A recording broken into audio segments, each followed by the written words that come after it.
కోల్కతాలో ఆర్చికర్ ఆసుపత్రిలో ఘటన దేశంలో పెను దుమారంగా మారిన విషయం తెలిసిందే. ఈ నేపథ్యంలో ఈ ఘటనను నిరసిస్తూ విద్యార్థులు పెద్ద మొత్తంలో ఆర్చికర్ ఆసుపత్రి చుట్టుపక్కల తమ నిరసనలు తెలియజేస్తున్నారు.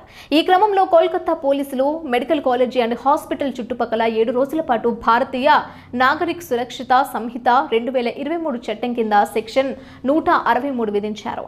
గతంలో దీన్ని సిఆర్పిసి సెక్షన్ 144గా పిలిచేవారు. ఆదివారం నుంచి ఈ సెక్షన్ అమల్లోకి వచ్చినట్టు తెలుస్తోంది.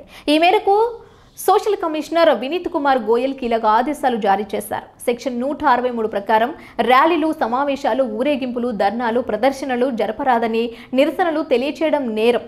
అదేవిధంగా 5 లేదా అంతకు మించి వ్యక్తులు ఒకే చోట గుమిగూడరాదని కూడా ఆదేశాల్లో పేర్కొన్నారు.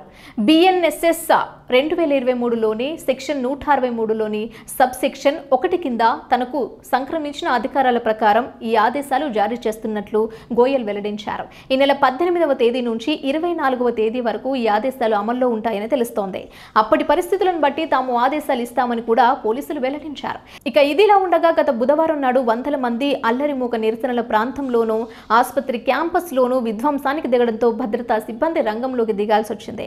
దీనిపై హైకోర్టు కూడా ప్రభుత్వంపై సీరియస్ అయింది.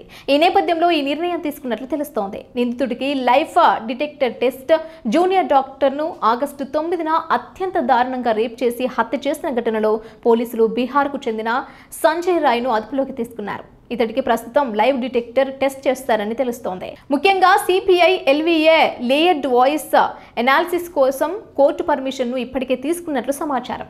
దీనికోసం ఢిల్లీలోని సిఎఫ్ఎస్ఎల్ నుంచి ప్రత్యేకంగా సైకాలజిస్టులను సిపిఐ రప్పించినట్లు తెలుస్తోంది. దీని తర్వాత నిందితుడికి పాలిగ్రాఫ్ టెస్టులు సైతం చేసేందుకు అధికారులు చర్యలు తీసుకుంటున్నారు. ముఖ్యంగా లేయర్డ్ వాయిస్ అనాలిసిస్ట్ సిఎఫ్ఎస్ఎల్ టెస్టులలో నిందితుడు కదలికలు, భావోద్వేగం, అతని గొంతులో మార్పులు, ఫేషియల్ చేంజెస్ వంటి అంశాలపై అధికారులు ప్రత్యేకంగా పరిశీలిస్తున్నారు. అతను ఇచ్చిన స్టేట్మెంట్ను, ఈ టెస్టుల ద్వారా మాట్లాడిన మాటలను అధికారులు క్రాస్ చెక్ చేసుకుంటారని తెలుస్తోంది. ఇదిలా ఉండగా గతంలో ముంబైలో జరిగిన భార్గవి త్యాగం కేసులో 2013లో శక్తిమిల అత్యాచారం కేసులో ముంబై పోలీసులు నిందితుడికి ఎల్విఏ టెస్టులు చేసినట్లు తెలుస్తోంది. ఈ టెస్టుల్లో ముఖ్యంగా నిందితుడి శరీర కదలికలు, బాడీ లాంగ్వేజ్లను అంచనా వేసి అతను చెప్తున్న మాటల్ని నిపుణులు తేల్చుతారు. ఈ కేసులో అవసరమైతే నిందితుడిని గుజరాత్లోని ఎన్ఎఫ్ఎస్ఎల్ మెయిన్ ఆఫీస్కు కూడా తరలించేందుకు రెడీగా ఉన్నట్లు తెలుస్తోంది.